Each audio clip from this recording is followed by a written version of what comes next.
Hi guys, namaskar to all. And this is a very casual, candid video I thought I should make on the event of Guru Purnima. So I wish you all a blessed Guru Purnima. Um, it's a special day for me because uh, this is the first time in my life where I'm dedicating this day and offering my respect and absolute gratitude to my Guru, Om Swami. I've used his photograph in the thumbnail. I've had a lot of love from students who have been part of this journey on and off, and this has been an interesting journey for me for last, I think, 7 years. What started off as a very casual, simple attempt to just teach students who are looking for help, and I never wished or intended to monetize it or to make it a structure or to make it a commercial setup. Um, Over the years, I also started charging lesser and lesser fees, and I did my best in terms of what I could offer to students. And it's been a phenomenal journey where I met so many of fantastic students. Each one of you came became part of this journey for a few months. And what makes me utterly gratituous and thankful is that students who met me 7 years ago, 6 years ago, or 5 years ago, they still come back and they still appreciate it. So, few things that I would like my students to adopt in their lives. As they say in Sanskrit, some ideas that you should acquire and adopt and make part of your personality. It's not just for the exam, but to be a better human being overall. So, dharan, the Sanskrit word is to dharan karna. First of all, as I've always talked about, is sincerity. Sincerity in man, kram, and vachan. The thought, the speech, and the action. This is what our guru always talks about. And it's an incredibly difficult thing to do.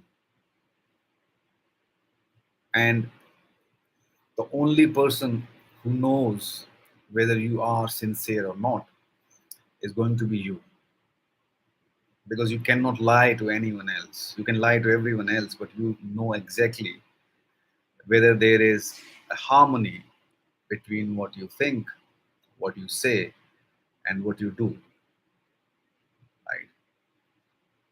So as I've always talked about, that you start with your internal thought process, and then you practice that in your speech, and then you also, the action part sometimes is easier, because if you think that and you speak that, you end up doing that, right?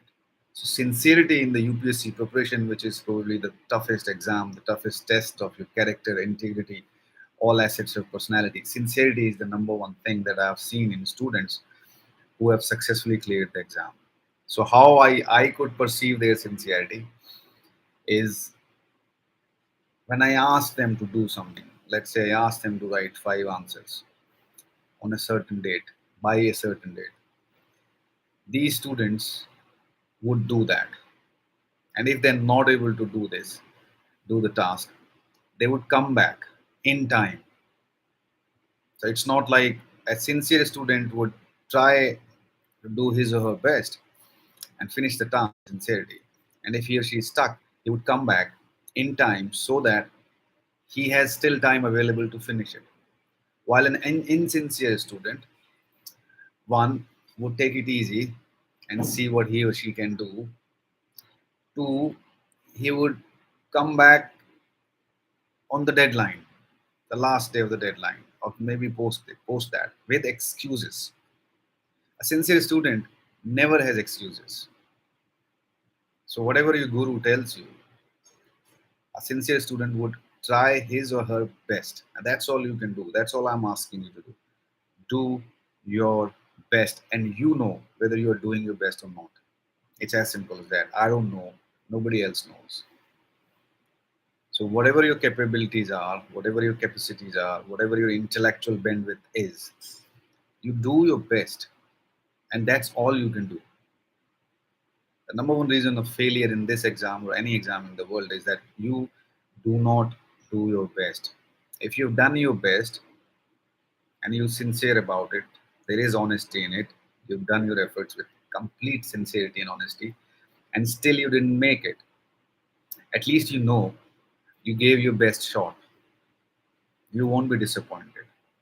The disappointment will be there, but you know you did what you could do to the best of your abilities. You fought until the last drop of your blood. That's all you can do. That's all is asked. Coming back to the idea of a teacher and a student relationship, which is very distilled these days because you have too many teachers, which is fine. There is a different teacher for different subject.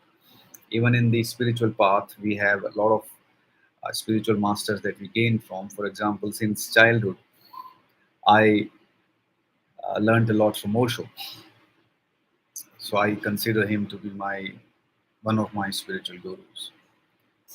But then, if you're lucky and you find somebody who is available in the physical form and who's driven by the right ideas and who's concerned about your success, who wishes you well, whose intention is to see you, the Shishya, become a better version of the Guru. Right? If you find such a person, hold on to that person and pay your respect and be sincere towards him and do your task because that eventually what that Guru wants. That Guru wants you to be a better version of him. So he wants you to go ahead, go further than him. That's the success of a Guru. So surrender, be sincere, be honest about your affairs. I None of us would be where we are without our teachers and gurus, right? So I think I wish this is my message that be sincere and honest and do your best. That's all you can. And you know whether you're doing your best or not. Everyone knows that. So, with that message, I wish that you have a blessed life and you respect and seek blessings from your gurus and you have everything that you desire and more. So with that message, I wish you all fantastic life ahead and best of luck for the exams. Those who are sitting for the mains, all the best. I'm always available in whatever capacity I can. Thank you and happy Guru Purnima. Um, I have to do this message in English because I teach English literature, so I wish I could do it in Hindi, and but that doesn't matter. The language doesn't really matter. The message should get across. Thank you and take care.